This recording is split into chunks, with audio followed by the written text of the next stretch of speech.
Jiwa itu harus kenal pada Allah dan Rasulnya. Makanya ditanya, siapa Allahmu, siapa Rasulmu? Yang satu ditanya munkar, yang satu ditanya nakir. Di sini. Ada nggak yang nanya? May yaqulu amanna billah wa bil yaumil akhir wa ma hum bimumin. Ada yang mengatakan kami beriman kepada Allah dan hari kemudian, padahal mereka sesungguhnya bukan orang yang beriman. Ini Quran. Ketika saya dulu membaca ayat ini, langsung saya tujukan pada diri saya. Saya sadar dari kecil saya diajarkan agama saya Islam, dan dari kecil saya diajarkan oleh orang tua saya harus mengaku sebagai orang yang beriman. Dan rasanya bagi saya ayat ini tertuju bagi saya. Jangan-jangan saya sampai hari ini baru mengaku beriman. Sehingga timbul pertanyaan pada diri saya, kapan kalau begitu saya akan mengawali iman? Kan begitu. Kuburan tuh di sini nih, lihat kuburan, ini kuburan. Kan suka tanya di sini, siapa diri saya? Dari mana saya asal? Kemana saya harus kembali? Apa tugas saya di sini? Pertanyaan tentang diri itu pertanyaan tentang Tuhan. Makanya harus kita kenali dua. Satu Allah, dua Rasulnya. Siapa yang bertanya? Jiwamu. Makanya syahadatkan asyhadu alla ilaha illallah wa asyhadu anna muhammadar. Siapa yang bersyahadat? Jiwa. Pada siapa? Pada Allah dan Rasulnya. Maka malaikatnya dua. Munkar, nakir. Qala itu berarti Musa berteriak. Subhanaka tubtu ilaika wa ana awal mu'minin. Maha suci engkau ya Allah. Aku datang kepadamu, aku kembali kepadamu. Itu taubat. Wa ana awalul mu'minin. Inilah awal aku beriman. Jadi iman itu ternyata harus ada.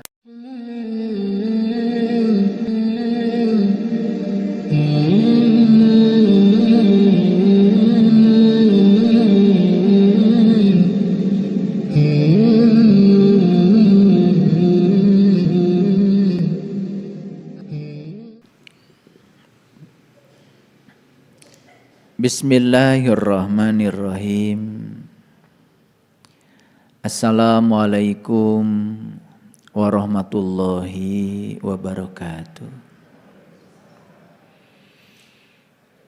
Bismillah, alhamdulillah, wa syukrillah ala ni'matillah. La haula wa la quwata illa billah. Asyhadu an la ilaha illallah wahdahu la syarikalah. Wa asyhadu anna Muhammadan abduhu wa rasuluh sallallahu alaihi wasallam la nabiyya ba'da. Subhanaka la ilma lana illa ma 'allamtana innaka antal alimul hakim.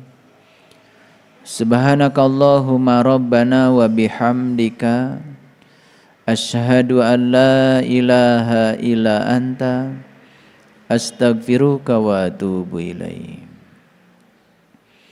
Astaghfirullahaladzim. Astaghfirullahaladzim. Astaghfirullahaladzim. Allazi la ilaha illa huwal hayyul qayyum wa atubu ilaihi min jami'il ma'asi wa dzunub la haula wa la quwata illa billahil aliyil azim.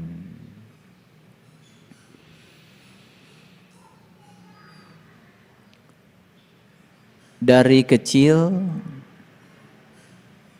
kita diajarkan orang tua kita itu untuk mengaku sebagai orang yang beriman. Bahkan mungkin tidak diajarkan sebagai orang yang beriman.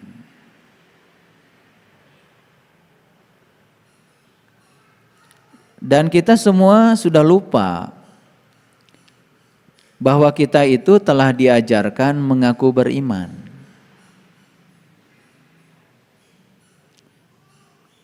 Saking lamanya mengulang-ulang pengakuan itu, tahu-tahu kita merasa seakan-akan kita sudah beriman.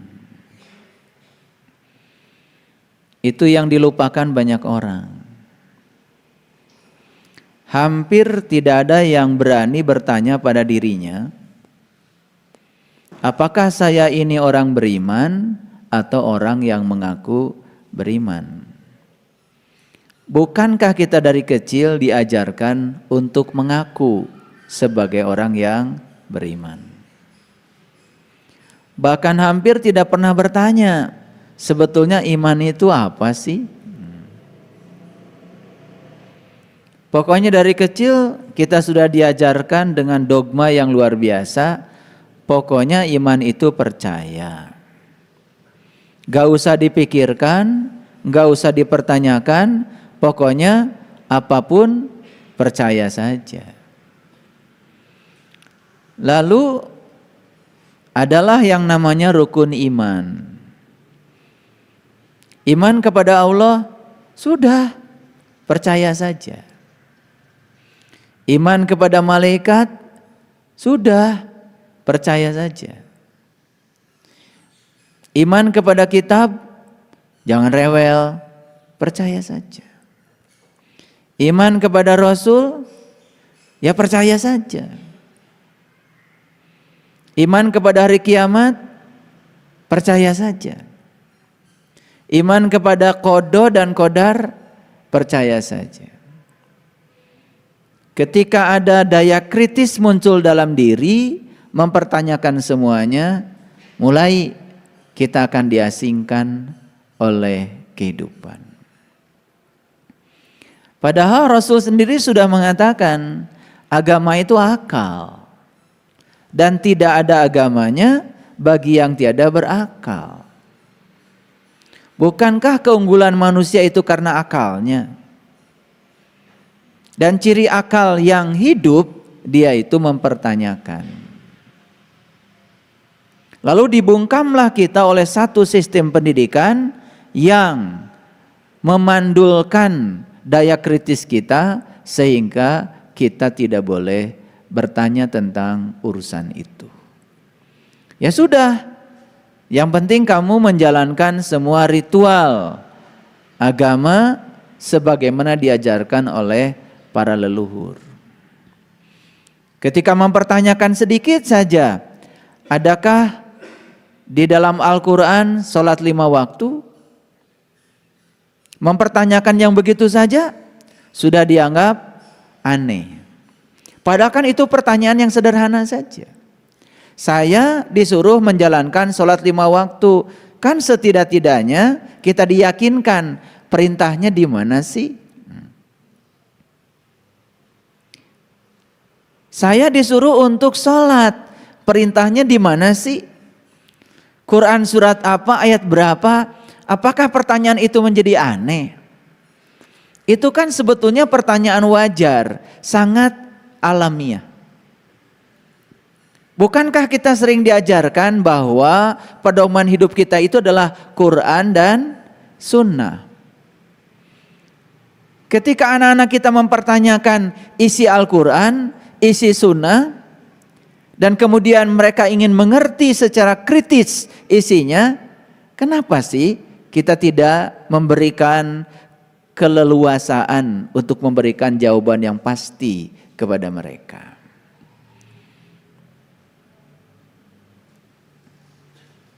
Oleh karena itu, ceramah saya hari ini hanya ingin mengingatkan bahwa sebetulnya kita ini dari kecil diajarkan untuk mengaku sebagai orang yang beriman. Hampir tidak diajarkan untuk menjadi orang yang beriman. Iman yang saya maksud sesuai dengan standar yang disampaikan Rasulullah. Al-iman tasdikun bil qalbi wa ikrarun bil lisan wal amalun bil arkan. Itu standar iman yang disampaikan Rasul. Iman adalah pembenaran oleh kolbu. Kalau kita kritis, setidaknya ada 2 pertanyaan di situ. Apa sih pembenaran itu? Bagaimana terjadi pembenaran? Bagaimana bisa membenarkan? prosesnya harus seperti apa? Pertanyaan yang kedua, kalau yang kritis, pasti bertanya juga, apa sih kolbu itu? Wajar nggak kalau kita mempertanyakan itu? Kan wajar kan? Kok kenapa hal yang semacam ini kemudian menjadi tidak diwajarkan?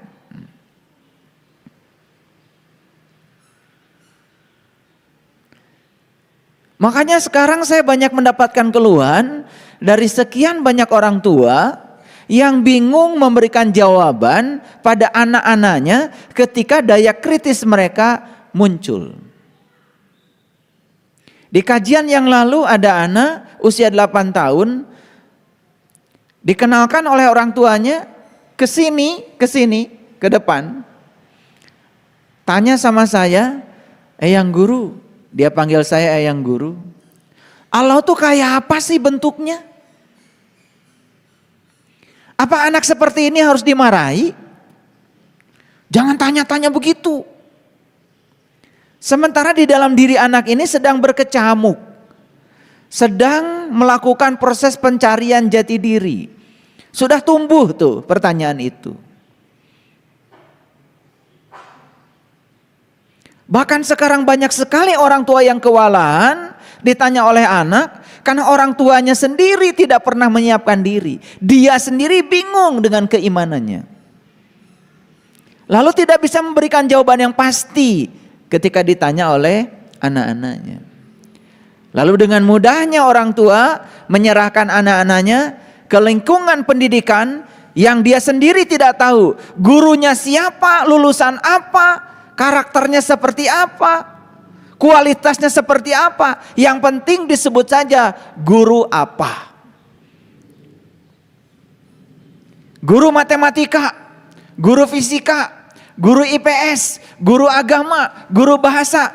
Yang penting kita serahkan aja pada mereka. Kita tidak pernah tahu yang ngajarin anak kita tuh kualitasnya seperti apa.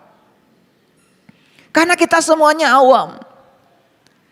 Dikiranya guru matematika itu ya yang ngajarkan berhitung.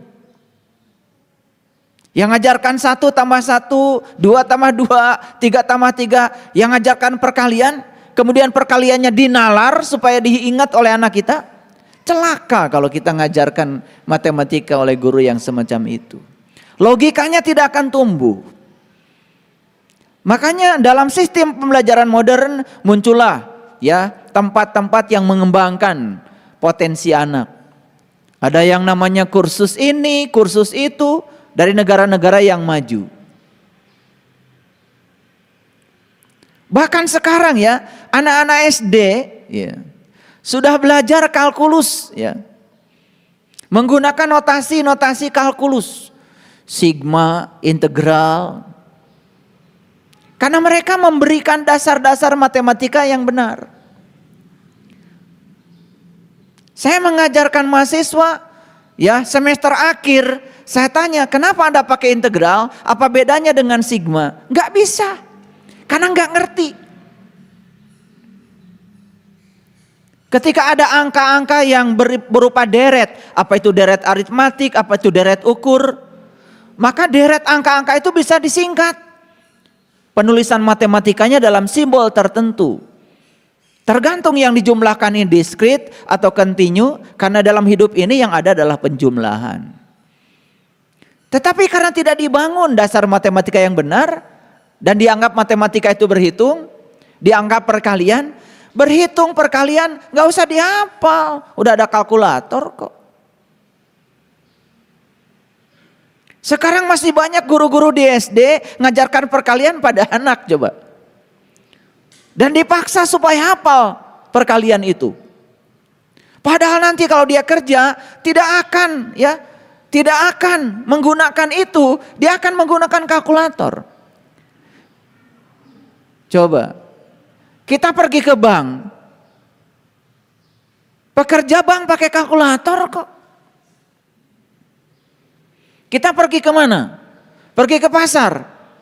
Beli ini, beli itu.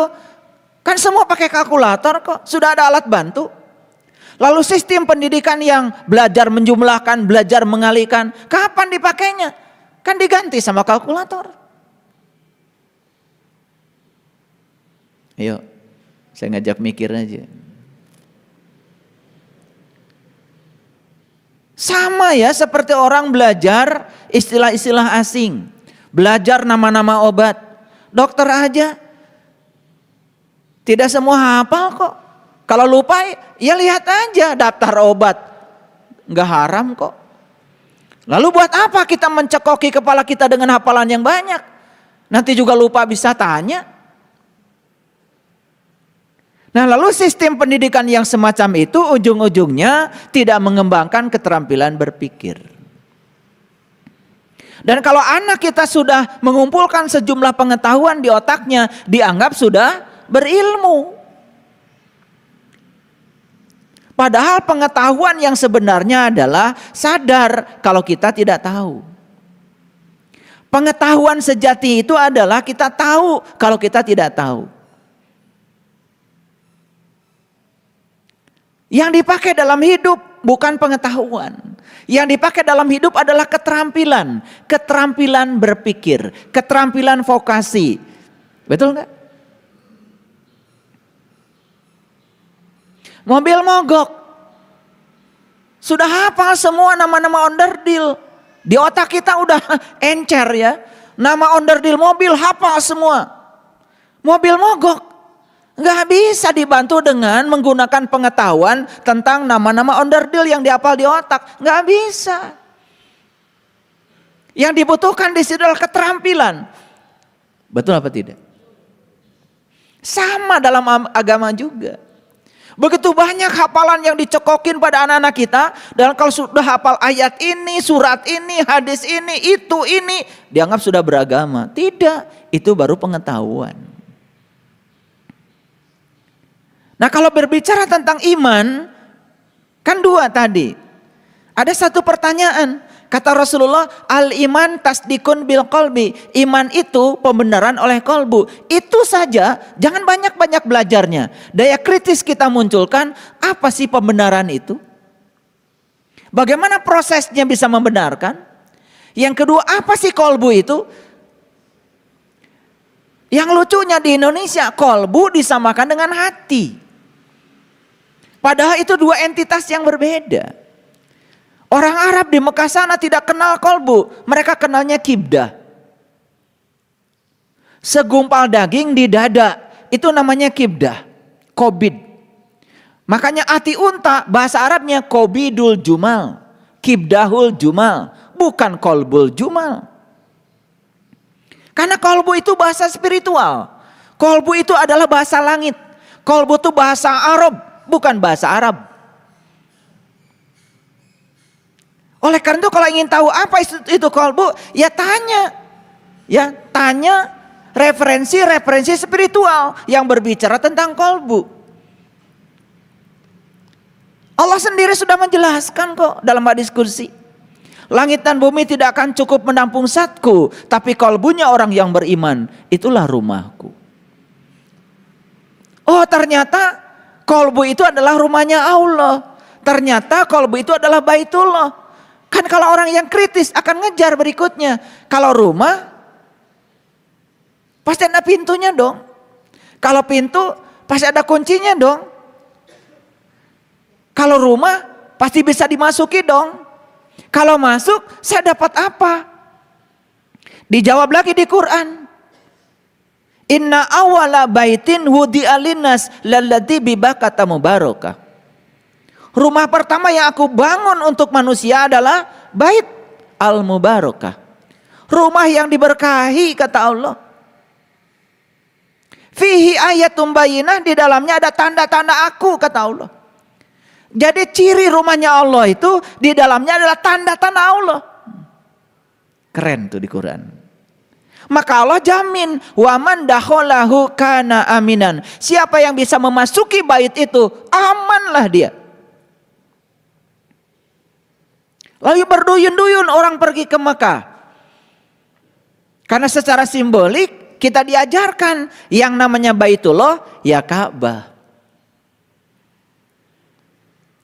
Apakah kita pergi ke Mekah masuk ke dalam Ka'bah? Kan tidak. Terus kalau masuk ke dalam Ka'bah, apakah kita akan melihat tanda-tanda Allah di sana? Kan belum tentu. Betul nggak? Nah, ini kita bicara tentang daya kritis. Saya bukan menafikan itu. Saya juga suka membimbing umroh. Saya juga suka muter-muter di sana. Sama 7 putaran kayak kalian. Tetapi diberi sedikit penjelasan saintifik. Kenapa 7 putaran sih? Kenapa mulainya dari Hajar Aswad? Apa sih Hajar Aswad itu? Kenapa lewat Multajam? Kenapa lewat pintu Ka'bah? Kenapa lewat Makom Ibrahim? Kenapa lewat Hijir Ismail? Kenapa lewat Rukun Yamani? Dan kenapa lingkaran bukan kotak? Itu kan sebetulnya pertanyaan-pertanyaan yang alamiah kalau ditanyakan oleh anak-anak yang kritis. Dan kita harus menyiapkan jawabannya sebagai orang tua. Itu sebabnya kenapa orang tua kita membuat tingkatan iman. Ada iman yang tingkatan ilmu yakin. Ada iman tingkatan ainul yakin. Ada iman tingkatan hakul yakin. Ada iman tingkatan isbatul yakin. Kenapa sih orang tua capek-capek bikin tingkatan-tingkatan iman? Dan kalau rukun iman ada 6, setidaknya setiap tingkatan, setiap rukun itu ada 4 tingkatan. Kan setidak-tidaknya kita harus mengerti 6 kali 4 dong. Betul nggak? Jadi rukun iman yang sebenarnya sebutnya bukan 6. Ya 24. Karena masing-masing rukun punya 4 tingkatan. Sekarang iman kepada Allah. Berarti ada 4 tingkatan. Ada iman yang ilmu yakin. Ada iman yang ainul yakin. Ada iman yang hakul yakin. Ada iman yang isbatul yakin. Apa tidak pengen kita sampai di tingkatan yang paling tinggi dari iman? Apa tidak pengen gitu? Masa tidak pengen? Apa tidak pengen kita memiliki iman yang tingkatan yang paling tinggi sehingga kita kokoh? Isbat, isbat, isbat. Isbat jadi kata sabat, sabat jadi sabatu. Maka di Quran ada kata-kata, barang siapa yang melanggar hari sabatu, hari isbat, maka aku akan jadikan dia kera yang amat hina. Itu bahasa Quran itu. Al-Baqarah ayat 65. Nah, lalu apa hubungannya nih kok ada kera hina, kemudian ada hari isbat. Jadi hari isbat itu sebetulnya bukan hari agama tertentu. Isbat sendiri artinya adalah teguh, kokoh. Itu artinya isbat. Jadi isbatul yakin kan artinya adalah keyakinan yang kokoh. Nah, kenapa bisa kokoh keyakinannya? Bagaimana prosesnya mencapai keyakinan yang kokoh? Jadi sebetulnya yang melanggar kekokohan keyakinannya itu yang melanggar hari isbat. Maka aku akan jadikan dia kera yang hina. Apa sih bedanya kera dengan manusia? Kan cuma beda bulunya aja. Kera bulunya banyak, itu aja kok. Kita bulunya dikit, gitu aja. Lain-lainnya sama kok. Betul apa tidak? Jalannya sama, tangannya juga 2, jarinya 10, betul nggak? Iya, matanya 2, telinganya 2, lubang hidungnya 2, mulutnya 1. Apa yang beda? Betul nggak?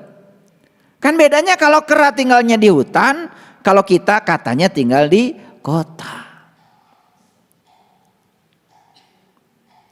Makanya kata Allah di Quran, bunuhlah dirimu, keluarlah dari kampungmu. Hal itu lebih baik di sisi Tuhanmu. Di ayat lain Allah mengatakan, hendaklah kamu pergi ke kota dengan membawa uang perakmu. Berlakulah lemah lembut dan janganlah mengatakan halmu pada seorang jua pun. Keren itu. Jadi kita itu disuruh bertransformasi dari kampung ke kota, dari hutan ke kota. Berarti kan harus berevolusi dong. Dari derajat monyet harusnya jadi derajat manusia. Nah sekarang saya mau tanya, apa sih yang membedakan monyet dengan manusia?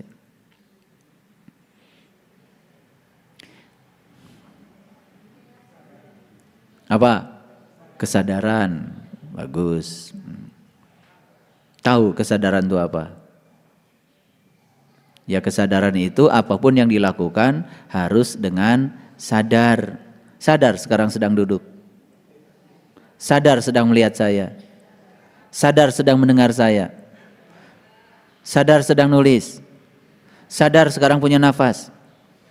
Sadar kalau nafas itu adalah sang hidup. Sadar kalau di balik nafas itu ada Allah. Sadar nggak? Iya. Nah kalau kesadaran itu terus ditumbuhkan, nah kita menjauh sedikit dari monyet. Ya menjauh sedikit kan, lumayan. Karena monyet itu nggak sadar kalau dia lagi duduk, nggak sadar kalau dia lagi manjat, nggak sadar kalau dia melihat. Nah sekarang dicek lagi, benar nggak kita sadar? Saya tanya sekarang, kenapa kalian bisa lihat saya? Kenapa? Nah, mulai bingung kan? Belum sadar. Nah dekat lagi dengan monyet. Monyet melihat nggak? Melihat. Kalian melihat saya nggak? Nah terus di mana? Katanya bedanya kesadarannya. Kenapa kalian bisa lihat saya? Karena punya mata. Monyet juga punya mata. Karena apa? Ya karena kita bernafas. Emang monyet tidak bernafas? Bernafas juga. Emang monyet nggak hidup? Lah kalau nggak hidup nggak bisa lihat. Makanya jawaban jangan ngasal. Kenapa Anda bisa melihat saya? Betul, karena Anda hidup. Cirinya hidup apa? Anda bernafas. Apa sih nafas itu? Ada daya dalam diri kita, yang daya itu membuat kita bisa melihat. Ada daya pada diri kita, yang daya itu membuat kita bisa mendengar. Ada daya pada diri kita yang membuat kita bisa merasa. Ada daya pada diri kita yang membuat kita bisa berpikir. Dari mana daya itu? Siapa daya itu? Terus dikejar sampai menemukan ternyata daya itu adalah diri sejati saya.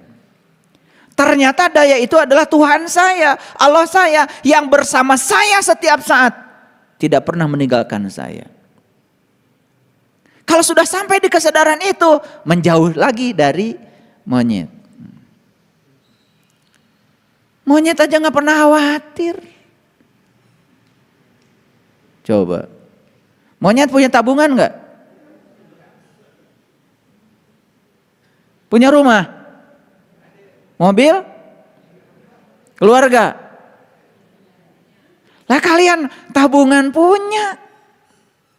Rumah punya, keluarga punya,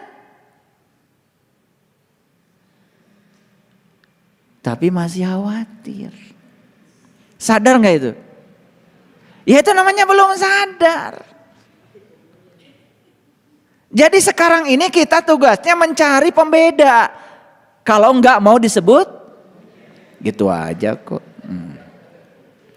Tugas kalian itu adalah mencari pembeda. Kalau tidak mau disebut, lah bukan saya nyebut kok.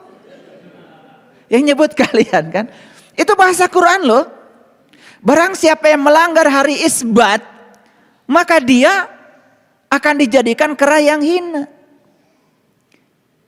Ini melanggar hari Isbat loh. Jadi kera. Jadi kalau orang sudah imannya tingkatan isbat turun lagi, keterlaluan. Kalau imannya baru ilmu yakin, ya nggak apa-apa, baru tingkatan rendah kok. Nah pertanyaan saya sekarang, iman kita kepada Allah, rukun iman yang pertama aja, nggak usah 6-6-nya dibahas, nggak cukup waktu. Betul nggak? Sudah isbatul yakin. Atau baru ilmu yakin?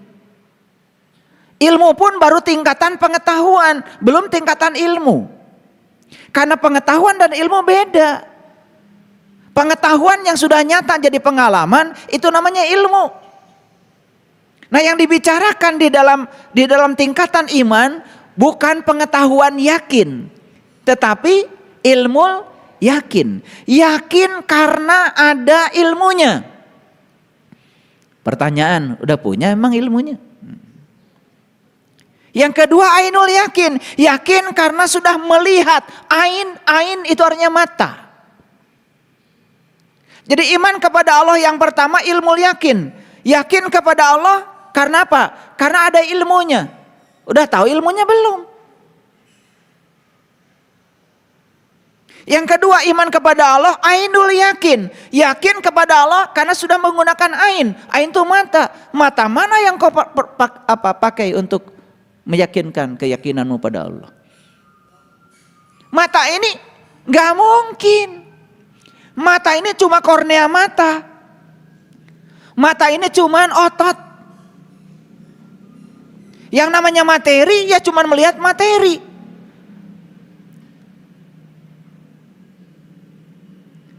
Tingkatan yang ketiga adalah hakul yakin. Hakul yakin. Sudah hak. Siapa hak itu? Siapa hak itu? Kan Allah. Al-haqqu min rabbika fala takunanna minal mumtarin. Pertanyaan saya, udah sampai enggak kita pada hak?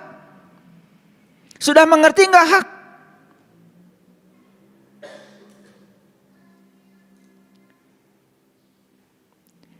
Kalau di pertanyaan seperti ini, dipertanyakan seperti ini, mulai gusar enggak kita? Gusar kan? Kenapa kalian enggak gusar? Enggak pernah nanya. Karena dengan mengaku diri sebagai orang beriman, merasa sudah cukup. Mari kita gugat dengan kesadaran kita. Karena kalau sekarang kita jadi orang sadar, di sini saat ini sekarang, maka semesta kehilangan satu orang bodoh. Semoga orang bodoh itu adalah kalian. Yang orang bodoh yang sudah gak bodoh lagi, mantan. Gak apa-apa mantan orang bodoh. Mantan orang jahat, gak apa-apa. Tentu saja prihatin kalau mantan orang baik.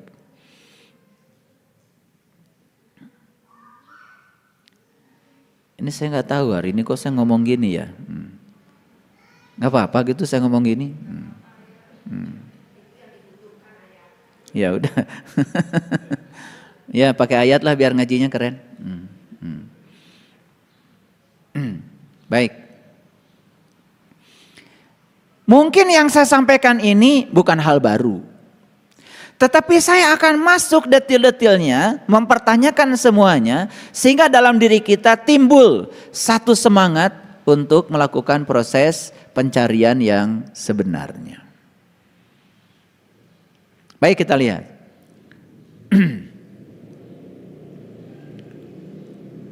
Nah, sambil menunggu layar melihat ayatnya, saya lanjutkan dulu. Itu iman pada Allah saja ada 4 yang harus kita pertanyakan.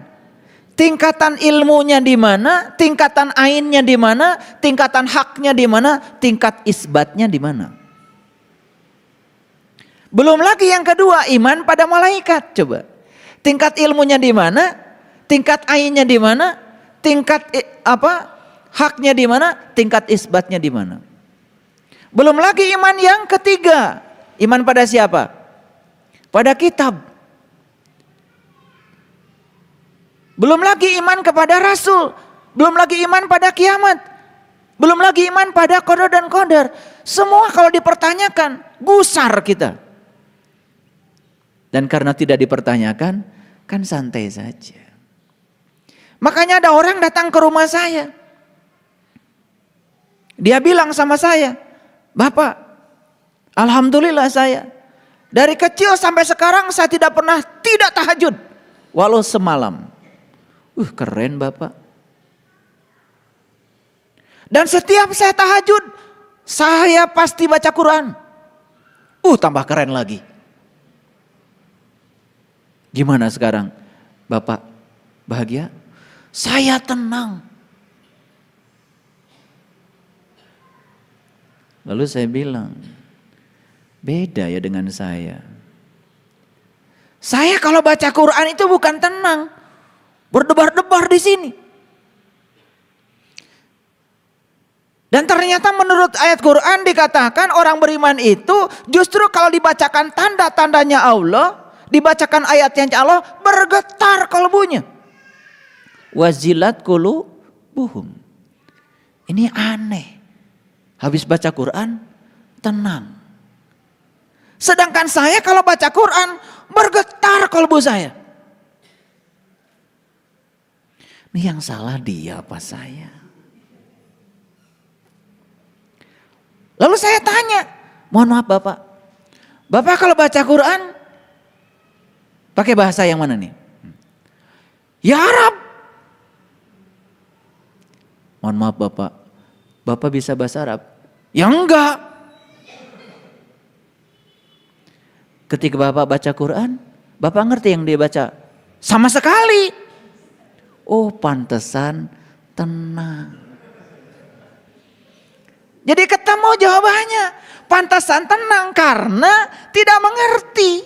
Ibaratnya kita dapat surat dari anak, anaknya kecelakaan. Suratnya pakai bahasa Rusia.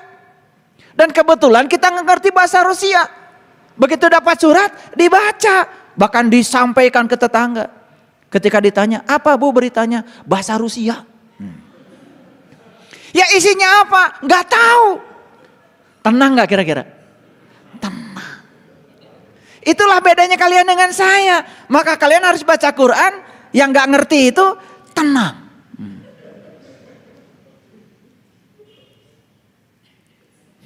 Beda nggak itu? Kenapa kalian ketawa? Rumah saya. Pokoknya kalau sudah baca 1 juz, tenang. Padahal jangankan 1 juz ya, 1 ayat saja. Kalau kita ngerti isinya. Coba yang tadi. Jika kamu melanggar hari Isbat, aku jadikan kamu kera yang hina. Apa nggak bergetar gitu? Dan kalian hebat tidak bergetar. Karena apa? Luar biasa. Apalagi kalau sudah one day one juz. Pakai speaker lagi. Udah tenang. Apalagi kalau sudah dapat pujian. Itu yang ngaji tadi di speaker itu. Suaranya luar biasa. Tenang. Saya baca Bismillahirrahmanirrahim saja. Pernah pada situasi saya tidak punya kemampuan. Saking malunya. Bismillahirrahmanirrahim. Atas nama Allah yang Maha Pengasih, Maha Penyayang. Pertanyaan saya pada saat itu, layakkah saya mengucapkan kalimat itu? Layakkah saya mewakili Allah? Layakkah saya mewakili sifat Rahman dan Rahimnya Allah? Malu saya. Sampai pada tingkat saya tidak punya kemampuan mengucapkan kalimat itu. Beda sama kalian ya. Baca Bismillahirrahmanirrahim, mau masak Bismillahirrahmanirrahim, mau ke pasar Bismillahirrahmanirrahim. Betul? Nyampe pasar marah-marah. Ketika dinawar pelitnya auzubillah. Betul enggak? Iya. Saya suka bilang sama istri saya, ke pasar ya, ayo. Tapi tolong ya, jangan nawar. Saya suka kasihan gitu kalau ditawar kebangetan. Betul enggak? Orang nanam jagung itu udah capek, mupuknya kayak apa. Betul enggak? Iya. Berapa 1 kilo? 6.000. 6.000 itu sudah dapat 4-5 jagung. Bayar buru-buru, bayar. Ini masih ditawar lagi. 4.000 gimana? Padahal waktu berangkatnya Bismillahirrahmanirrahim. Nggak kurang ajar itu.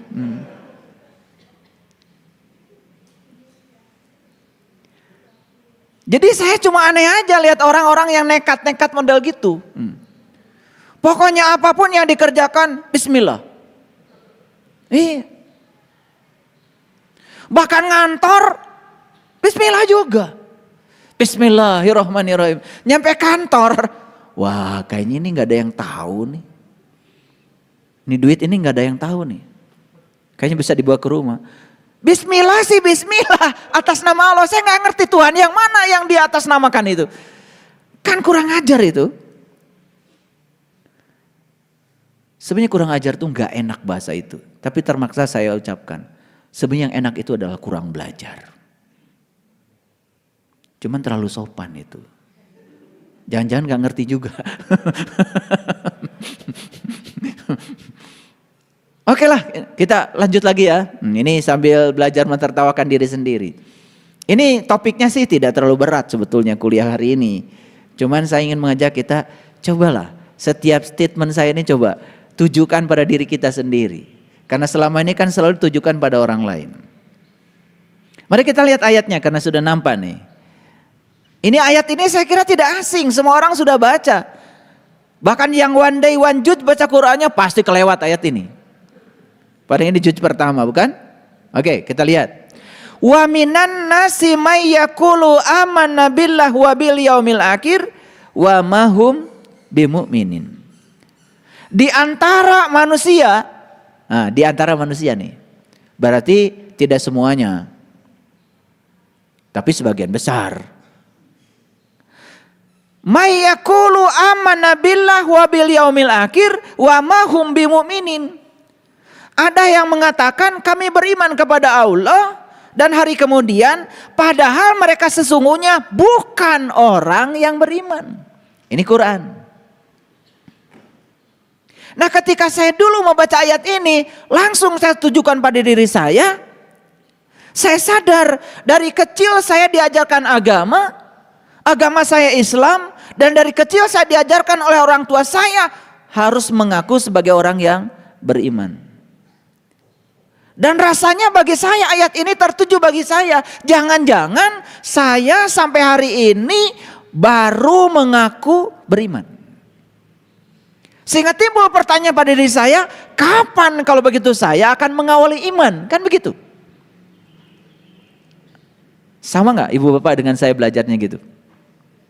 Ada gak pertanyaan? Kapan akan mengawali iman? Ada gak gitu? Yang mengaku beriman tidak akan pernah mengawali iman.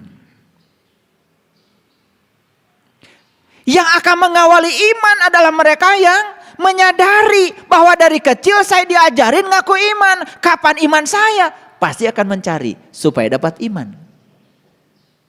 Mulai dari tingkatan yang awal, ilmu yakin. Masuk tingkatan kedua, ainul yakin. Masuk tingkatan yang ketiga, hakul yakin. Masuk tingkatan yang keempat, isbatul yakin.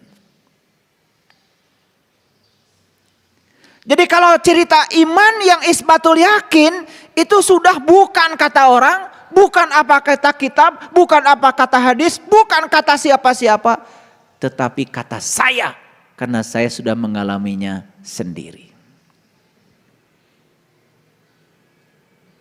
Disitulah pentingnya pengalaman yang disebut dengan pengalaman spiritual. Malam yazuk lam ya'rib, yang gak ngalamin gak akan paham.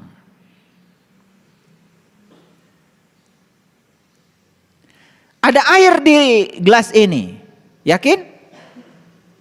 Yakin? Yakin apa tidak? Lihat dulu. Gimana sih? Main yakin-yakinan aja. Saya bilang ada air di gelas ini. Harusnya lihat dulu.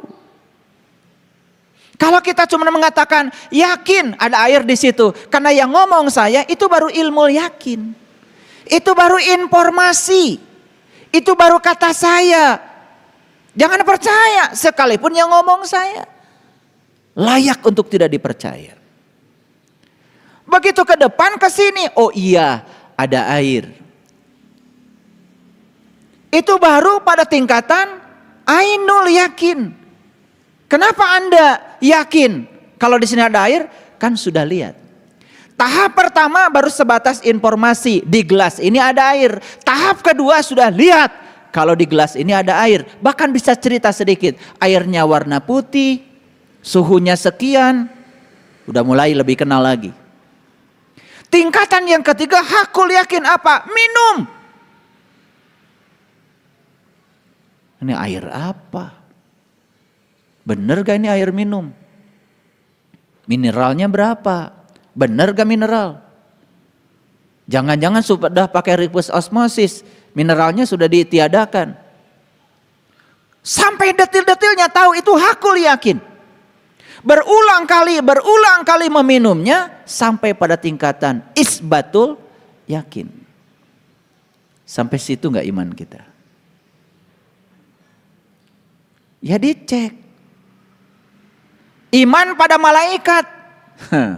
Mulai bertanya lagi. Nanya gak kalian? Gak pernah nanya. Apa sih malaikat itu? Etimologinya seperti apa? Dari kata dasar apa? Pernah gak gitu belajar? Kan enggak. Begitu orang bilang malaikat, apalagi yang bilang ustad, apalagi pimpinan pondok pesantren, udah aja. Yes, malaikat. Yang penting hafal 10 malaikat. Betul enggak?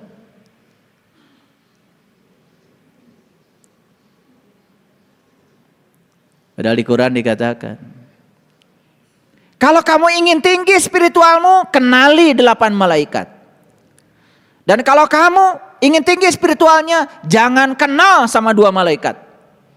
Jangan 10-10-nya kita kenali. 2 malaikat yang tidak boleh kita kenali.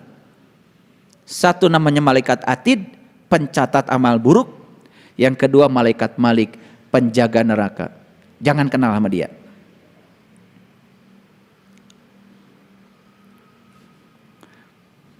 Suka nyatet amal buruk gak? Amal buruk siapa? Orang lain. Siapa yang nyatet? Dicatat di mana? Di mana catatnya? Si anu, keburukannya anu. Di mana dicatatnya? Di sini bukan? Nah itu Atid. Jauh-jauh belajar malaikat. Yang nyatet kamu, yang ngapalin keburukan kamu. Betul nggak? Iya. Kan yang tahu siapa kita, yang tahu apa yang kita lakukan, kan kita sendiri. Walaupun orang lain tidak tahu, tapi kita tahu. Coba, pernah nggak begitu? Ini praktek. Ada Atid nggak dalam diri kita? Ada nggak? Ada.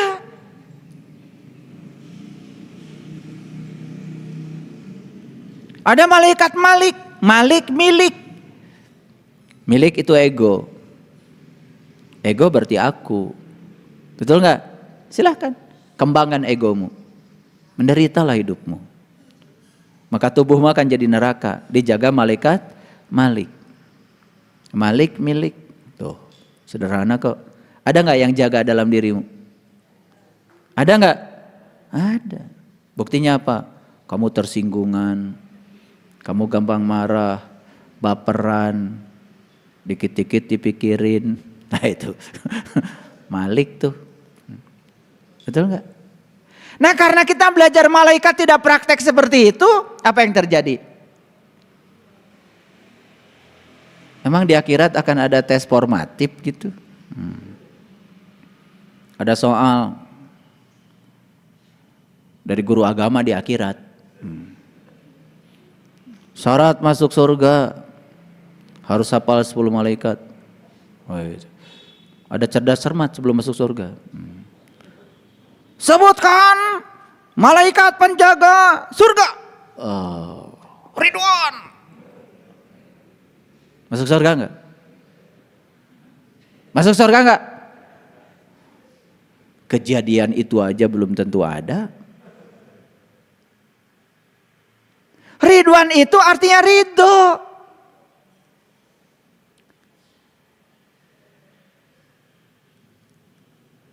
Tubuh kita bisa menjadi surga kalau kita ridho.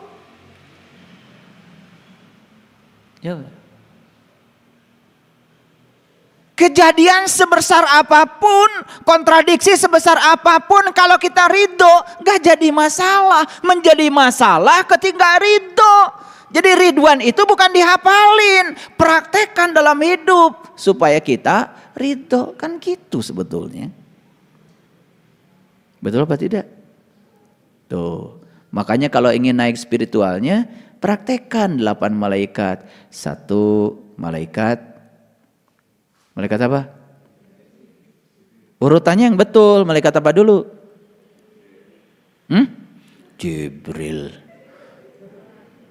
Urutannya yang betul. Kalau ingin naik kesadarannya, urutan malaikatnya harus betul. Malaikat siapa dulu yang pertama? Ridwan, ngarang aja.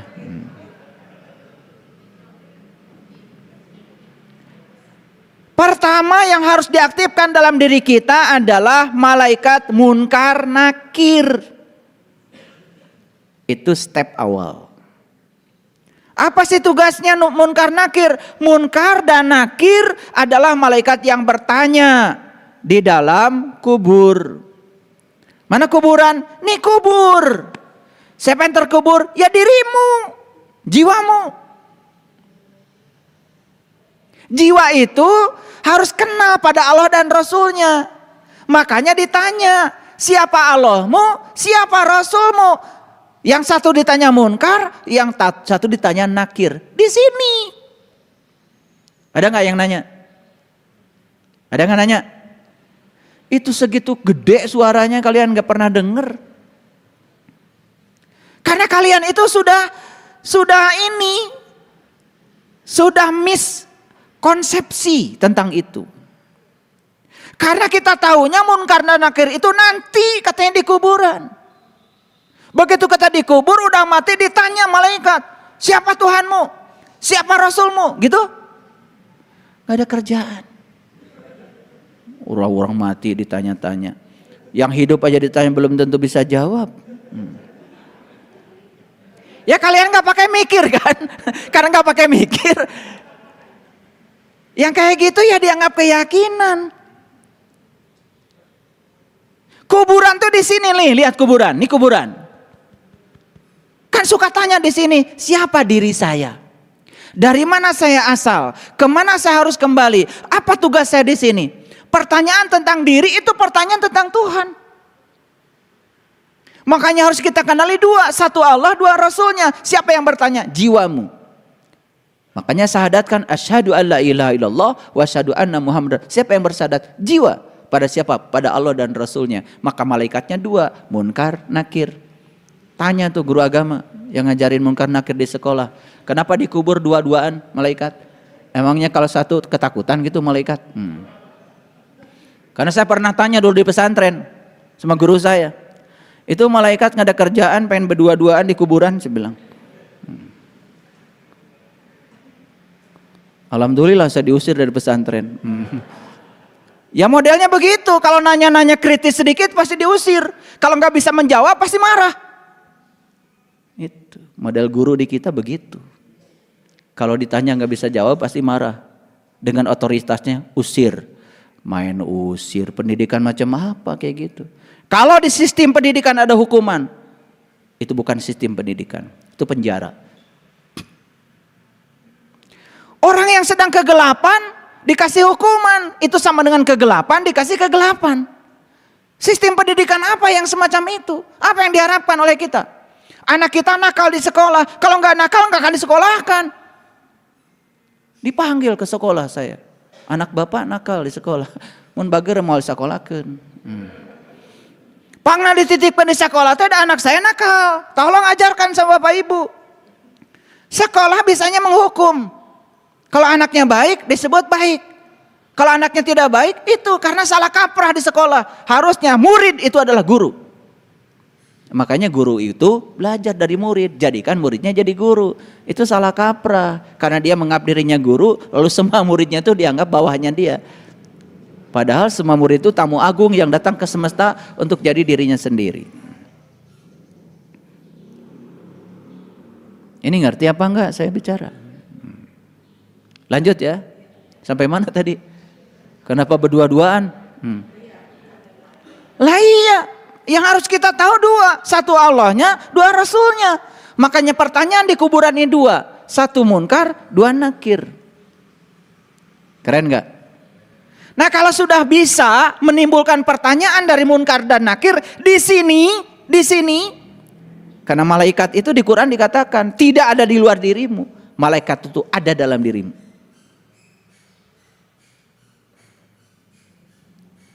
Ada orang yang datang ke rumah saya. Ya sosok agama biasa. Mulai itu melihat ada foto di dinding, komentarin. Nggak boleh Pak ini. Ada gambar di dinding. Malaikat rahmat tidak masuk ke rumah Bapak. Terus apa lagi? Ini ada patung lagi Pak. Ini malaikat tidak akan bisa masuk ke rumah Bapak. Saya bilang alhamdulillah. Semoga malaikat pencabut nyawa gak masuk ke rumah saya. Kan seumur saya jadi panjang. Makanya saya mau banyakin patung di rumah saya. Biar malaikat pencabut nyawa gak datang ke rumah saya. Gak pakai otak ngomong. Itulah kadang-kadang. Mulut kita udah terbuka sementara mata kalbu kita masih tertutup. Pengetahuan kita masih dangkal, sudah mulai menjas orang. Itu penyakit kulit namanya. Dan itu menyebar penyakit itu. Ya, sangat berbahaya. Kalau nggak tahu diam aja. Ya, baru tahu namanya aja. Ya, baru pesantren 3 bulan besok udah pakai sorban.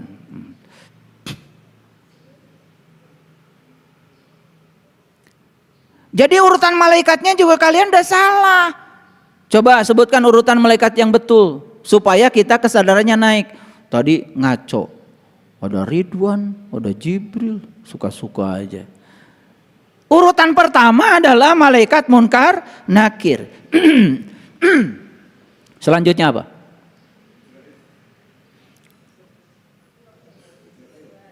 Nah, setelah munkar dan nakir, kan ada pertanyaan dalam diri saya, ingin tahu sejatinya diri saya. Leluhur kita di tanah Jawa sudah bilang, kalau kamu ingin tahu siapa sejatinya diri kamu, kamu harus kembali ke rahim ibu. Harus belajar mati sakjeroning urip. Kalau di Quran surat An-Nisa dikatakan, bunuhlah dirimu, keluar dari kampungmu. Berarti malaikat siapa? Ijrail. Pencabut apa? Pencabut nyawa.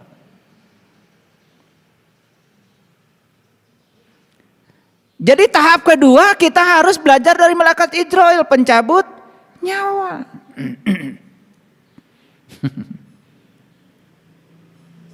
Ngerti maksud saya? Awas, bukan pencabut nyawa mati beneran. Kalau mati itu nggak usah dibicarakan lagi. Quran tidak cerita mati itu. Quran cerita mati selagi hidup. Makanya kullu nafsin zaikatul maut. Setiap yang bernyawa harus merasakan rasanya mati. Merasakan rasanya mati kudu hirup. Merasakan rasanya mati itu kalau pada saat kita masih hidup. Orang mati tidak bisa merasakan mati. Yang bisa merasakan mati itu orang hidup. Mikir. Gitu aja nggak pakai mikir. Kullu nafsin zaikatul maut. Setiap yang bernyawa pasti mati. Nggak usah ada Qur'annya. Parah kege. Kullu nafsin zaikatul maut itu pesan spiritualnya, setiap yang bernyawa harus merasakan rasanya mati. Merasakannya masanya mati ketika masih hidup. Maka Rasul memerintahkan mut anta qabla mut. Belajar mati ketika kau masih hidup. Disitulah perlu bantuan Ijrail. Berikutnya apa kalau sudah dapat Ijrail? Ya? Ya Israfil. Bagian niup apa? Sangkakala. Tahu sangkakala di mana? Ya di sini. Makanya orang belajar spiritual pasti memberdayakan nafas. Menyadari nafas masuk, menyadari nafas keluar. Betul apa tidak? Malaikatnya di situ tinggal kok. di sini. Bagian niup sangkakala. Begitu ditiup sangkakala, kiamat. Bangkit. Bangun. Bukan hancur. Paham? Semuanya di sini ya. Semuanya ada di sini. Kamana wae tuh?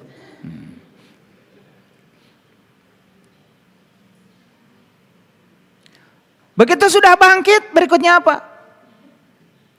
Malaikat apa? Malaikat apa? Ya pasti Jibril dong. Menyampaikan apa? Menyampaikan pengertian. Menyampaikan intuisi. Makanya yang sudah tajam tahu-tahu ngerti. Pinter tanpa belajar, cerdas tanpa berlatih. Tahu-tahu ngerti. Tahu-tahu ngerti. Gitu. Paham? Nah kalau sudah ketiban Jibril, ya berikutnya pasti ketiban Mikail. Turun hujan dari langit. Pembawa rezeki. Nah rezeki yang paling agung adalah hidangan dari langit. Itu yang diminta Nabi Isa. Allahumma robbana anzil alaina ma'idatan minas samai. Takuluna id. Ya Allah turunkan hidangan dari langitmu. Yang turunnya hidangan itu merupakan hidangan bagi hari raya bagi kami. Keren banget itu di Quran. Lihat saya semua. Jawab. Kalau hujan tuh yang air turunnya dari mana? Dari mana? Dari awan.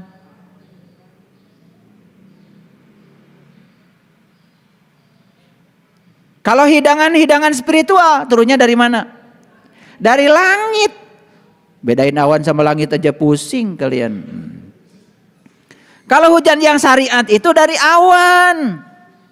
Di Quran tidak ada cerita hujan yang itu. Di Quran itu cerita barokah yang turun dari alam tinggi yang disebut dengan hidangan dari langit. Langit mencerminkan alam-alam tinggi, alam malakut, alam jabarut. Itulah dikenalkan oleh Jibril. Jibril dekat dengan Mikail, turun hujan.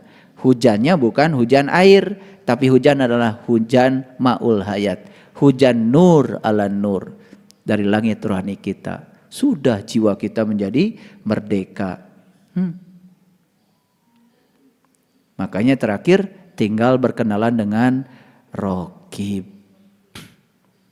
Semuanya baik ternyata. Tidak ada yang buruk. Karena baik dan buruk itu adalah penilaian kita. Siapa yang sudah menemukan kebaikan di dalam, semua yang di luar baik-baik saja. Maka puncaknya jadi ridwan. Ridho. Jadilah surga. Ditipu orang, ridho. Orang yang dicintai meninggal, ridho. Sakit, ridho. Sehat, ridho.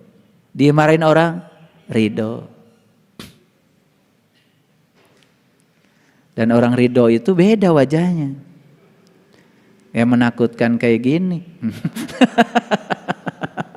Maaf ya maaf, ini udah surga semua. Serem itu kalau orang yang gak ridho. Betul gak? Iya. Serem itu, serem. Nah itulah di Quran dikatakan wa minan nasi may yaqulu amanna billah wa bil yaumal akhir wa ma hum bimumin.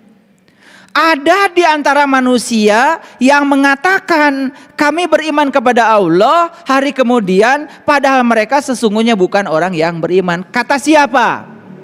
Kata siapa? Kata Allah.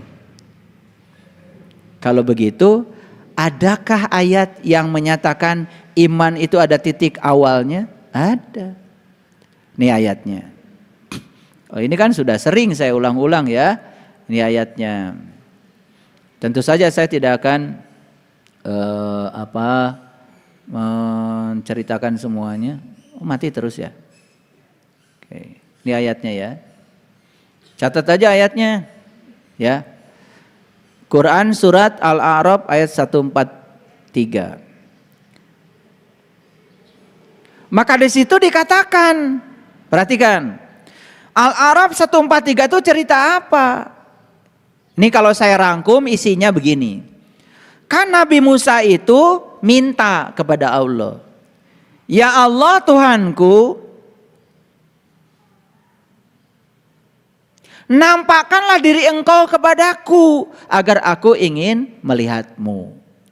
Ini Musa mau tingkatan iman mana yang dia minta? Tingkatan iman yang mana?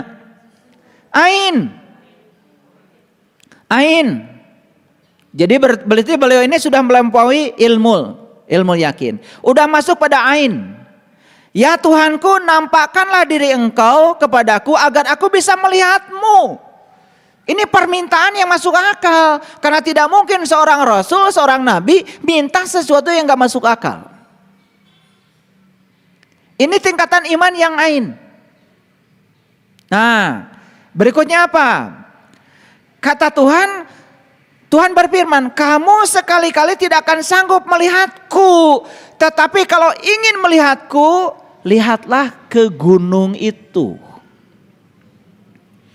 Maka disinilah diceritakan tentang gunung. Gunung itu adalah puncak kesadarannya manusia. Lalu ketika Musa melihat ke gunungnya kaget. Karena apa? Falamma tajalla rabbuhu lil jabal. Di situ kemudian Tuhan menunjukkan tanda kebesarannya. Kaget Musa. Dan pada saat itu kemudian gunung hancur luluh.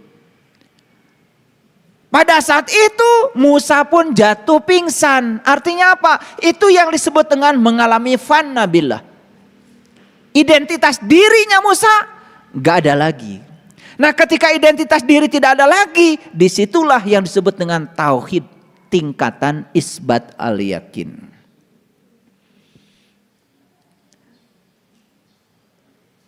Itulah titik awal Musa beriman kepada Allah. Makanya beliau kemudian berteriak kepada Allah. Apa teriakan Musa? Qala.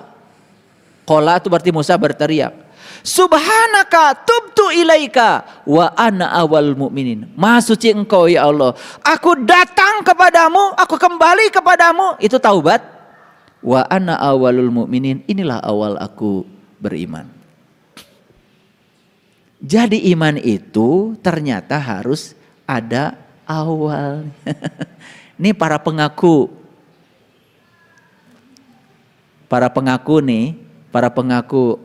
jadi orang beriman. Saya mau nanya, kapan lu mulai awalnya? Tapi mereka ini kalau ngomong pedoman hidupnya apa? Quran. Kalau saya tunjukkan ayat ini, menolak sendiri. Jadi saya juga suka bingung. Banyak yang bilang pedoman hidup saya Quran. Begitu saya tunjukkan Quran kok nyuruhnya begini. Malah menyerangnya. Ini Quran loh. Surat Al-A'raf 143. Al-A'raf. Apa artinya Al-A'raf?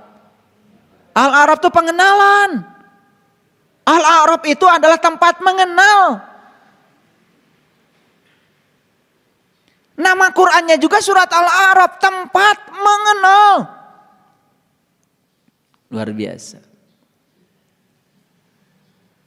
Jadi kalau gitu saya tanya, sejak kapan Musa itu beriman kepada Allah?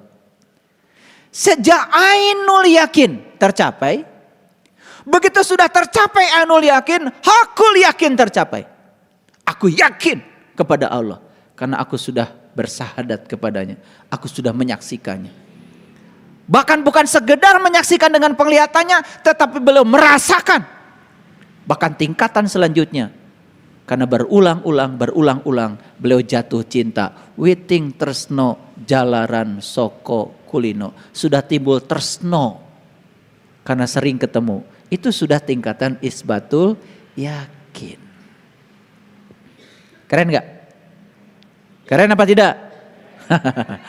Lah pertanyaannya sekarang, Kita-kita ini mau ngawalinnya kapan? Makanya kan umatnya Musa ini terkenal sebagai umat yang kritis. Saya mau tunjukkan tingkatan kekritisannya.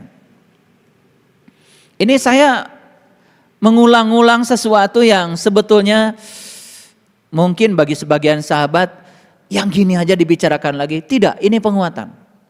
Saya masuk ke layer yang berikutnya. Perhatikan. Inilah umatnya Musa.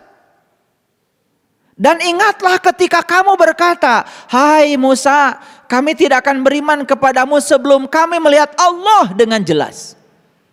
Jadi umatnya Musa itu ketika disuruh iman pada Allahnya Musa, perkataannya kritis. Apa katanya? Kami tidak akan beriman pada Allahmu itu Musa sebelum aku melihat Allah dengan jelas. Lalu karena dia ingin melihat Allah dengan jelas, berikutnya apa? Mereka disambar halilintar. Nah, begitu dengar halilintar, serem. Allah itu serem jadinya. Pengen melihat Allah melalui sambar halilintar. Itulah karena sudah diterjemahkan pakai bahasa lain. Jadi esensi ayat ini hilang. Padahal so'iko itu bukan halilintar seperti yang kita lihat di awan. Ini halilintar urusan langit, bukan urusan awan. Paham maksud saya? Makanya kalau hujan mau turun biasanya ada halilintar. Halilintar di mana? Di langit, di awan? Di awan. Ini halilintar urusan langit. Makan banyak ya yang sudah mengalami disambar halilintar malah bercahaya. Karena so'iko itu artinya adalah cahaya di atas cahaya. Karena di ayat ini dikatakan wa antum tandurun dan kemudian Anda menyaksikannya. Jadi umatnya Nabi Musa di ayat ini jadi gak menyaksikan? Jadi kan ada kata-kata wa antum tandurun, sedang kamu menyaksikannya. Jadi dong menyaksikannya. Setelah disambar halilintar jadi menyaksikannya. Apa yang terjadi berikutnya? Setelah jadi menyaksikannya summa ba'asnakum mim ba'di mautikum. Kemudian aku bangkitkan kematianmu. Jadi yang tadinya mati kesadarannya sekarang bangkit. La'allakum tashkurun, supaya kamu jadi orang yang bersyukur. Keren banget. Kritis gak ini? Ini kan daya kritis, ini daya kritis. Jadi kritis itu berarti tidak bisa menerima sesuatu tanpa argumen, tanpa pengalaman. Kreatif, kalau kreatif lain lagi. Itu mencari cara berpikir alternatif. Makanya orang kreatif itu tidak pernah terpaku pada satu kondisi. Coba, orang yang tidak kreatif, lihat botol aqua atau botol air mineral, paling juga dilempar-lempar. Tapi yang kreatif, dia melihat alternatif lain. Dia bikin bunga. Betul gak? Orang yang tidak kreatif lihat ban bekas, numpuk saja. Yang kreatif jadi kursi, jadi pot bunga, itu namanya berpikir alternatif. Makanya ciri manusia abad 21 itu berpikirnya kritis, kreatif. Tambah lagi kolaboratif, tambah lagi komunikatif, plus compassion, memiliki cinta kasih yang dalam.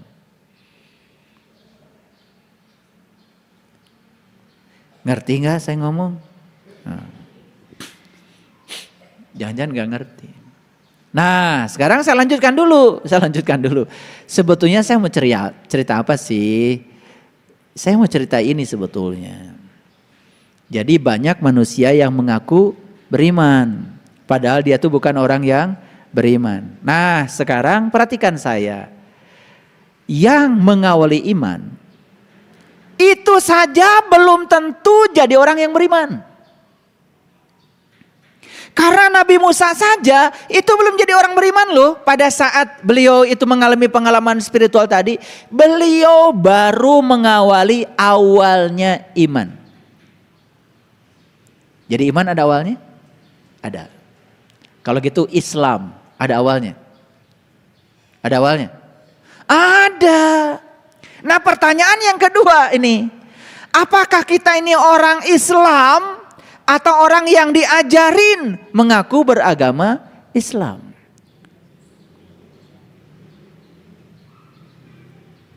Karena Islam pun ada titik awalnya. Coba, Nabi Ibrahim mencari Tuhan. Dan ketika beliau bertemu dengan Tuhan, apa yang dikatakan Nabi Ibrahim? Ini wajahtu wajhialilladzi fataras samawati wal ar hanifan wa ma ana minal musyrikin. Inna sholati wa nusuki wa mahyaya wa mamati lillahi rabbil alamin la syarikalah wa bizalika umirtu wa ana awalul muslimin. Tuh, jadi menjadi muslim pun ada titik awalnya. Menjadi mukmin juga ada titik awalnya. Kan pertanyaannya sederhana. Kita ini mau ngawalin mukmin dan muslimnya kapan? Gitu aja. Ini jelas atau terlalu jelas? Ya? Belum jelas?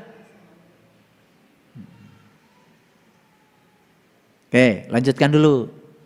Nah, sekarang kalau orang sudah mengawali iman, apakah akan jadi orang beriman? Belum tentu.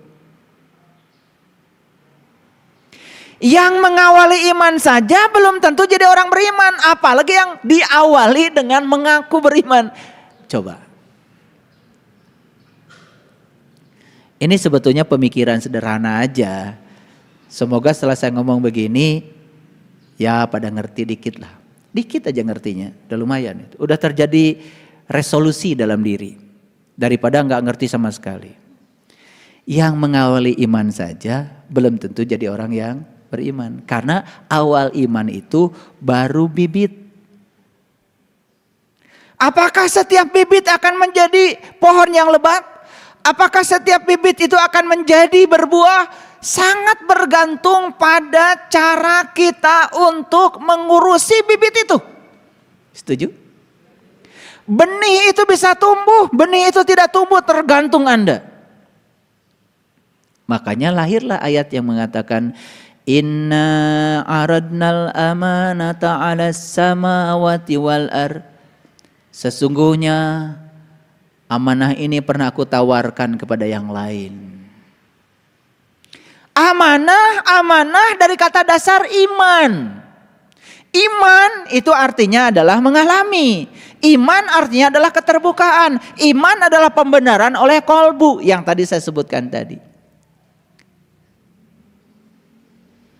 Tetapi di ayat itu dikatakan inna aradnal amanata 'alas samawati wal arwal jibal fa abaina ayahmilnaha wa asfaqna minha wa hamalahal insan innahu kana dzaluman jahula gitu.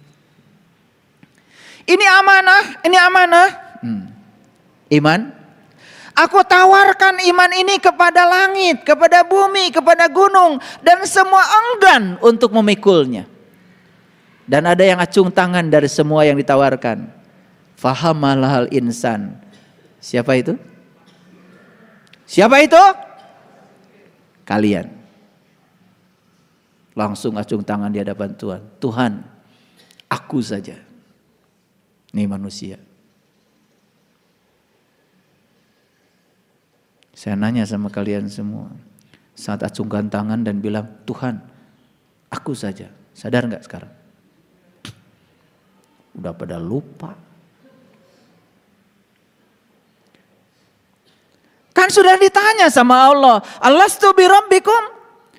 Bukankah aku ini Tuhanmu? Qalu bala syahidna. Ya, aku menyaksikan itu. Itu tonggak amanahmu.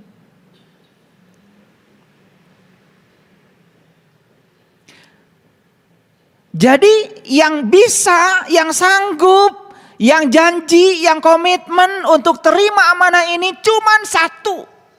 Siapa itu? Fahamalahal insan. Innahu kana doluman jahula. Tetapi sayang sekali mereka ini adalah dolim dan bodoh. Dolim itu artinya aniaya. Aniaya dan bodoh. Siapa yang aniaya dan bodoh? Satu, yang sama sekali tidak mau menerima amanah ini. Padahal dia sudah diberi kemampuan untuk menerimanya. Catat itu. Siapa yang aniaya dan bodoh? Satu, yang tidak mau menerima amanah ini. Padahal dia sudah diberi kemampuan untuk menerimanya. Sudah diberi alatnya manusia. Yang lebih aniaya dan bodoh lagi adalah mereka yang sudah menerima tetapi menyia-nyiakannya.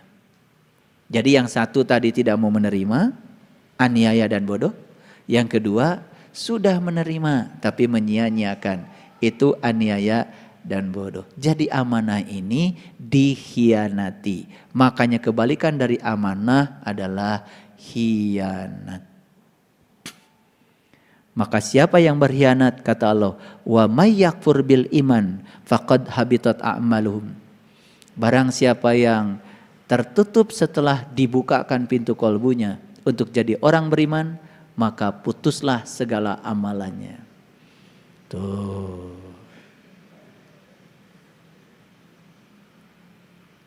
Ini ngerti apa tidak? Ya. Kalau ngerti lanjut ya. Lanjut. Nah, apa sih ciri orang yang mengaku beriman itu? Lalu bedanya apa dengan orang yang benar-benar mengawali iman? Bedanya apa? Bedanya sangat berbanding terbalik. Yang pertama, orang yang mengaku beriman itu kerjaannya yukhadi'unallaha wallazina amanu wa ma yakhda'una illa anfusahum wa ma yash'urun. Apa cirinya? Mereka hendak menipu Allah. Ciri orang yang mengaku beriman itu salah satu yang paling luar biasa adalah mereka ini suka menipu Allah. Dan yang kedua adalah menipu orang yang beriman. Padahal mereka menipu dirinya sendiri. Lihat saya semua. Jadi ketika seseorang itu masih suka menipu dirinya sendiri, itu sebetulnya tanda bahwa dia itu sebetulnya bukan orang yang beriman. Perlu saya kasih contoh? Yes. Menipu. Menipu itu berarti apa? Membohongi.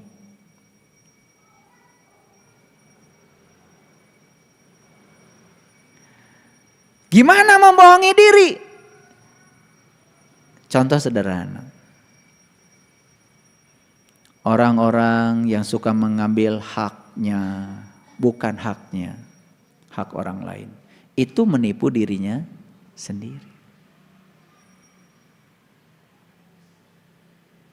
Jadi banyak orang mengaku beriman, pakaiannya pakaian agama,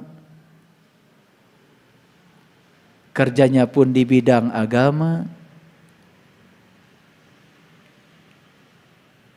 Jadi kalau dirinya sendiri saja dia tipu, dia bohongi.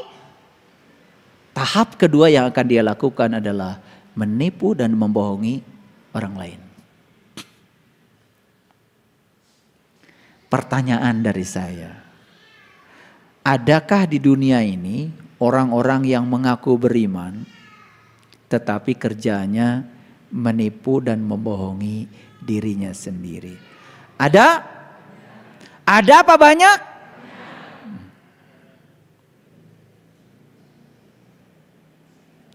Jadi kalau orang yang mengaku beriman ini cirinya adalah suka membohongi dirinya sendiri, berarti orang yang beriman gak mungkin membohongi diri sendiri. Kelihatan bedanya? Beda dikit atau beda banyak? Beda dikit apa beda banyak? Beda banyak toh? Oke. Pertanyaannya sekarang. Kita aja dulu yang ada di sini. Apakah kita masih suka membohongi diri sendiri? Masih apa sering? Apakah kita ini layak disebut orang beriman? Kalau dibahas gini baru pada sadar. Kalau nggak dibahas gini, apalagi kalau sudah dandanannya kayak gini, wih, syar'i, gagah, betul? Iya. Dan kita mengira agama itu pakaian. Kita mengira agama itu identitasnya ada di pakaian. Agama itu identitasnya melekat sebagai akhlak. Maaf ya, kalau saya tidak akan tertipu oleh pakaian. Saya ngelihat pribadinya. Karena kalau dia orang beriman, salah satu cirinya tidak mungkin dia menipu dirinya sendiri. Karena kalau dia masih menipu dirinya sendiri, kan sebetulnya dia menipu Allah yang ada dalam dirinya. Kalau Allah saja ditipu, apalagi yang lain selain Allah. Allah yang ngasih segalanya sama dia mah ditipu. Dasar tukang tipu.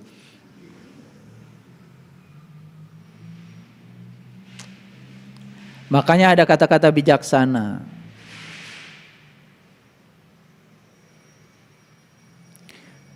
Jangan percaya sama orang yang menyatakan cinta padamu.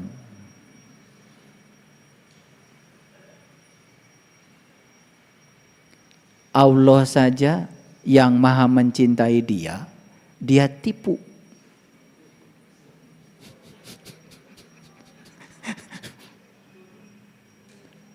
Allah saja yang maha mencintai dia, sama dia mah ditipu. Apalagi kamu.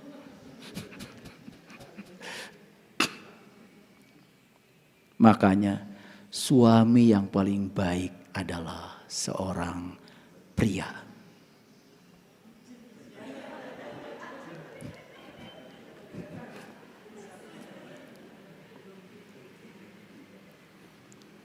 Jadi suami yang terbaik adalah seorang laki-laki.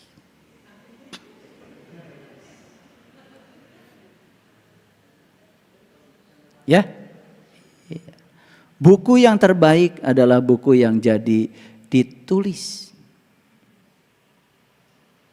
Rumah terbaik adalah rumah yang jadi dibangun.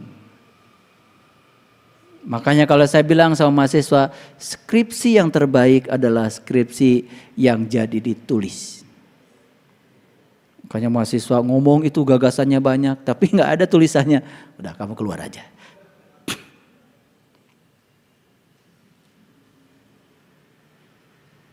Paham? Oke.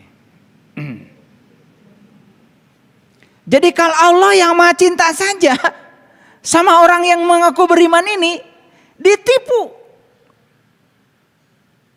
Apalagi orang lain. Paham maksud saya? Jadi semua kebohongan di dunia ini tidak mungkin dilakukan oleh orang yang beriman. Titik.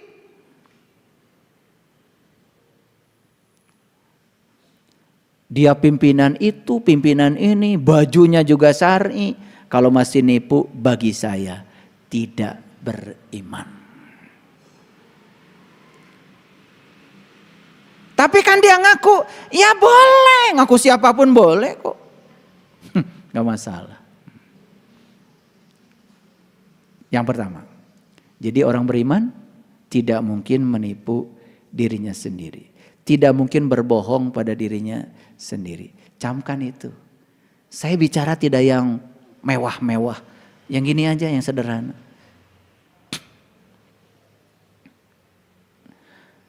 Dan ketika seseorang itu menipu dirinya sendiri, sebetulnya dia itu sedang mengumpulkan penyakit.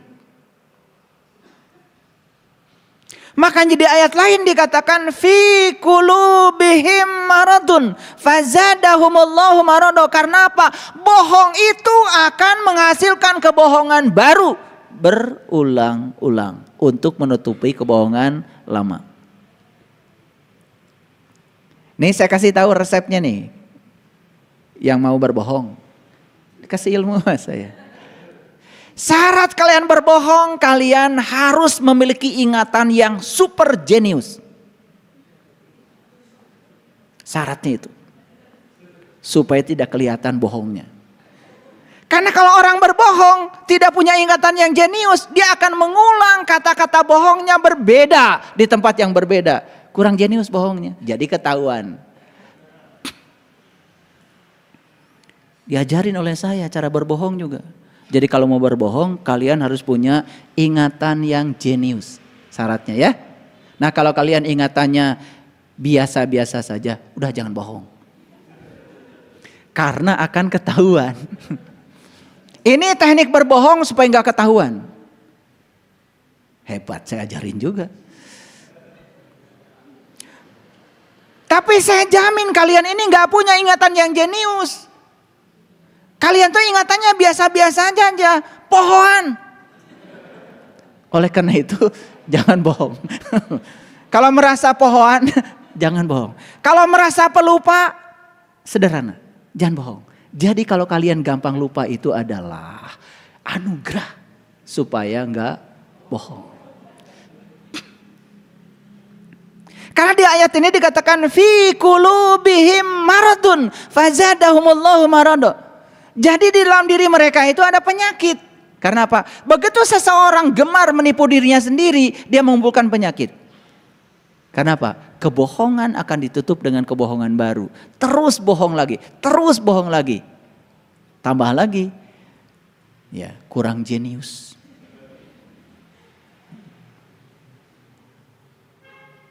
Coba perhatikan, kalau orang bohong tidak cerita apa adanya, ngarang apa lagi?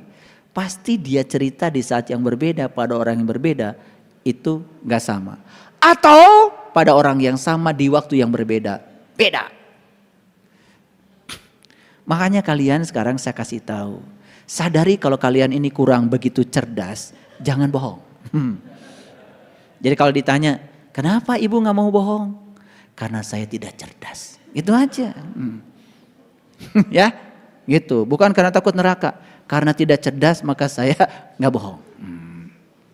Makanya orang yang terus menerus ya mengumpulkan penyakit pada dirinya, walahum azabun alim bima kanu yaksibun. Dia akan menerima akibat dari kebohongannya itu sendiri. Kebohongan yang paling dasar yang dia lakukan adalah dia mengaku orang beriman. Jadi saya kasih tahu, mengaku orang beriman itu adalah kebohongan besar.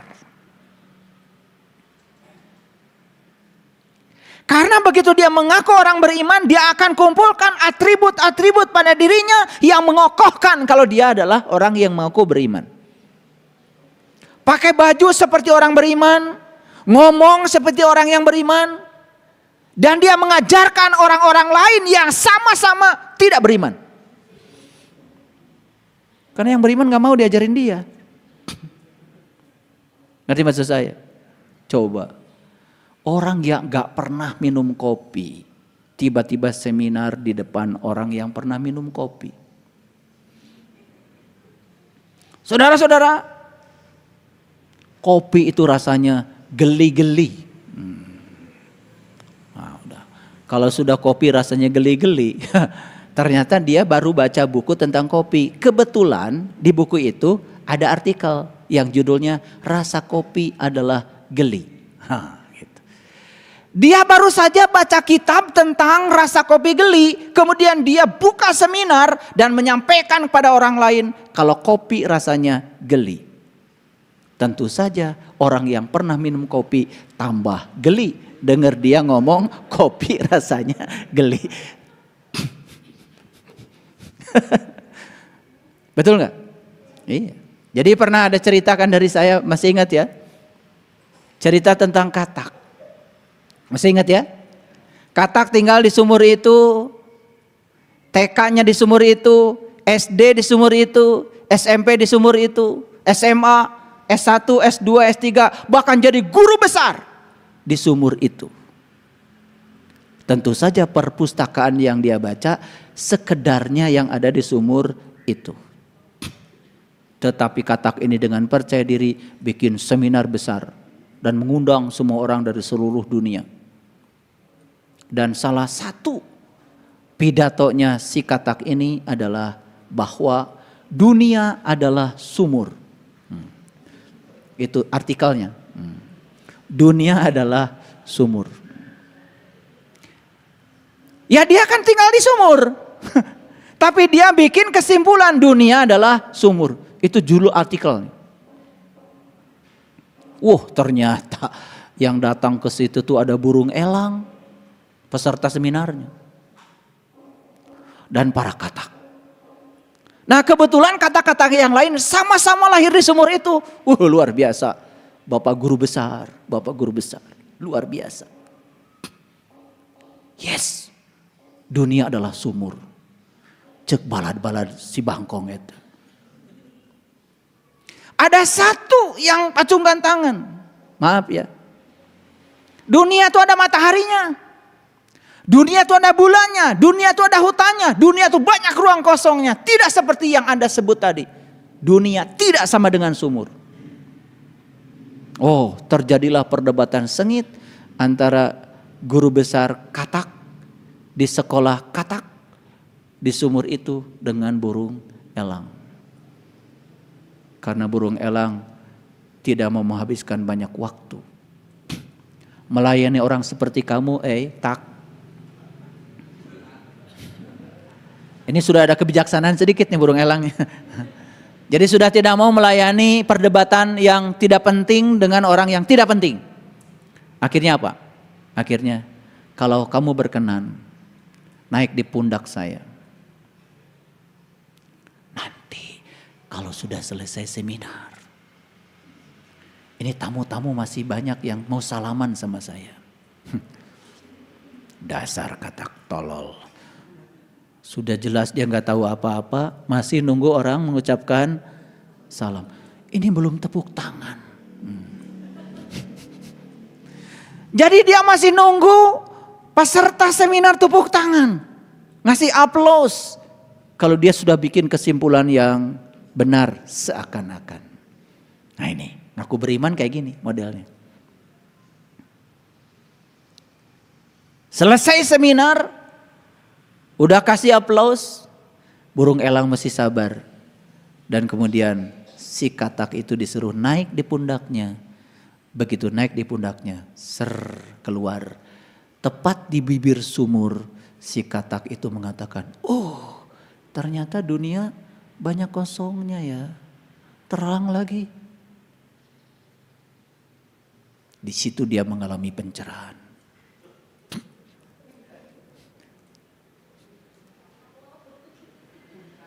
Di situ dia mengalami pencerahan. Berubah paradigmanya. Ternyata selama ini kesimpulan saya salah. Setelah mengalami pencerahan pun si Katak masih berbisik sama burung elang. Tolong jangan dikasih tahu yang lain ya. Kalau kamu ketemu dengan kata-kata lain yang ikut seminar dengan saya tadi, tolong jangan diberitahu. Masih kayak gitu sih dasar Katak. Makanya ada istilah kan seperti Katak dalam. Nah itu kurang gaul. Itu yang disebut dengan kuper. Nah, jadi kuper itu kurang pergaulan. Bahasa Arabnya kafir. Nah, jadi kuper itu dari kafir sebetulnya. Tertutup, kurang pergaulan. Nah itulah karena dia mengaku dia itu sebagai orang yang tahu, maka dia mencari atribut untuk meyakinkan orang supaya dia disebut sebagai orang yang tahu. Padahal dia sedang menipu siapa? Dirinya sendiri. Makanya pantas kalau ada ayat yang mengatakan fi qulubihim maradun fazadahumullahu marada. Jadi penyakitnya bertambah parah. Penyakit apa? Penyakit bohongnya. Saya sering lihat lucu-lucu ya dalam hidup ini. Ada orang menceritakan kata ini, kata itu, kata ini, kata itu. Tapi sudah berani berbicara di depan publik, terus kata andanya yang mana? Kata elunya yang mana? Saya nggak ngerti. Mohon maaf ya. Kata kitab suci pun kalau Anda belum mengalami, ada peringatan di Quran. Ya ayyuhallazina amanu lima taquluna ma la taf'alun. Kabura maqtan indallah an taquluna ma la taf'alun. Jangan kamu mengatakan sesuatu yang kamu tidak mengalami, tidak memahami, maka Allah tidak ridho kalau kamu mengatakan itu. Makanya orang yang semacam itu tidak dapat izin bicara. Jadi sebetulnya izin bicara itu adalah bukan dari Allah. Yang mengizinkan kita bicara adalah pengalaman pribadi kita. Saya boleh berbicara tentang rasa air ini karena saya kebetulan sudah meminumnya berkali-kali. Yang belum meminum di gelas yang sama, tolong jangan berbicara air ini. Anda bicara air yang lain yang Anda tahu. Paham? Nah, disitulah pentingnya kita jujur pada diri sendiri. Jadi saya baru kupas dua saja. Ciri orang beriman dengan yang mengaku beriman, bedanya kan sangat berbanding terbalik. Nah, apalagi kalau dibahas yang lainnya, waduh. Ya. Wa iza qila lahum la tufsidu fil ar qalu innama nahnu muslihun. Orang yang mengaku beriman itu kemana-mana dia menganggap seakan-akan dia sedang membangun peradaban. Padahal sesungguhnya dia kemana-mana membangun kerusakan, membangun perpecahan, menebarkan kebencian bahkan atas nama agama dan Tuhan. Menganggap kelompoknya paling benar, menganggap kelompoknya paling superior, bahkan menginjak-injak keyakinan orang lain yang dianggap beda dengan dirinya. Yang model kayak gini udah jelas bukan orang beriman. Ini orang yang mengaku beriman. Kalau orang beriman sudah sampai kepada Tuhan, pasti penuh welas asih, toleransinya tinggi. Dia tidak mungkin menciptakan kerusakan di muka bumi. Karena semua orang yang membuat kerusakan di bumi besar ini satu penyebabnya. Karena dia suka membuat kerusakan di bumi kecilnya. Kalau Tuhan yang ada dalam dirinya ada dia bohongi, apalagi orang lain. Melebar lebih jauh lagi. Ya menipu orang, membohongi soal proyek, soal itu, soal uang dan lain sebagainya. Jadi semua gambaran yang dilakukan orang di luar itu gambaran tentang apa yang ada di dalam dirinya. Itu adalah pencerminan. Jadi teko tidak mungkin mengeluarkan kopi kalau dalamnya susu. Ya kalau teko mengeluarkan kopi ya dalamnya pasti kopi dong.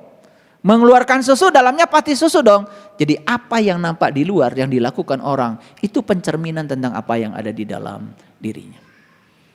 Jadi sebetulnya sekarang ini kalau kita ingin lihat penyakit manusia yang paling besar itu adalah bohong pada diri sendiri. Bahkan kebohongan ini sudah merambah dalam ranah keimanan. Ngerti maksud saya? Jadi kalau saya bilang tadi rukun iman ada 6. Setiap rukun saja ada 4 tingkatan setidak-tidaknya. Setidak-tidaknya kita harus menjalani 24 rukun. Dari tingkatan yang ilmul yakin, ainul yakin, hakul yakin, sampai tingkat isbat al yakin. Gimana coba? Kitab. Bagaimana kita iman pada kitab? Yang tingkatan ilmu yakin. Bagaimana kita iman pada kitab yang tingkatan ainul yakin?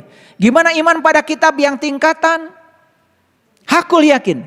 Gimana tingkatan pada kitab yang tingkatan isbat al yakin? Gimana? Tingkatan dasar yang ilmu yakin, kita hanya tahu kitab adalah yang tertulis. Coba mohon maaf, yang tertulis saja, taruhlah kitab kita Al-Quran 30 juz, Pertanyaan saya, apakah itu sudah jadi ilmu? Atau baru jadi pengetahuan? Jadi pengetahuan saja belum, apalagi jadi ilmu. Jadi tingkatan ilmu yakin saja belum terpenuhi. Maaf ya, kalau Anda baru bisa membaca Quran, bagus panjang pendeknya. Sorry, Anda itu masuk ilmu yakin pun belum.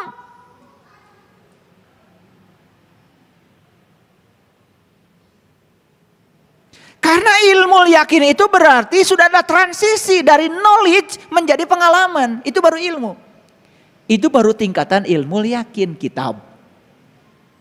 Tingkatan berikutnya apa? Ainul yakin. Sudah bisa lihat yang di balik kitab. Ngerti maksud saya? Jadi kalau Anda baru bisa lihat tulisannya, Anda baru melihat yang tersurat. Di balik yang tersurat ada yang tersirat. Sudahkah Anda melihat kitab yang tidak tertulis itu di balik yang tertulis? Kalau Anda sudah melihatnya, ainul yakin. Anda sudah tingkatan ain. Kalau Anda sudah melebur bersama kitab itu sudah hakul yakin. Dan kalau meleburnya berulang-ulang, Anda sudah sampai pada tingkatan isbat al yakin. Makanya siapa yang melanggar hari isbat, maka dia akan jadi kera yang hina.